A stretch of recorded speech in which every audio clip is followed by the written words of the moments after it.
কেন্দ্রীয় কর্মসূচির অংশ হিসাবে বিভিন্ন জেলায় মার্চ ফর জাস্টিস পদযাত্রা কর্মসূচি পালিত হয়েছে।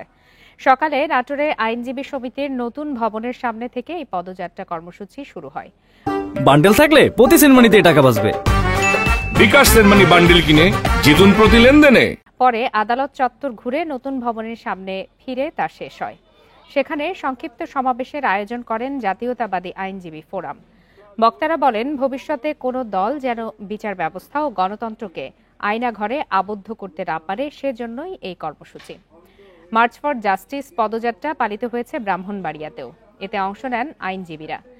ন্যায় বিচার প্রতিষ্ঠা ও মানবাধিকার রক্ষার দাবিতে খাগড়াছড়িতেও একই কর্মসূচি পালন করেছে জেলা জাতীয়তাবাদী আইনজীবী ফোরাম।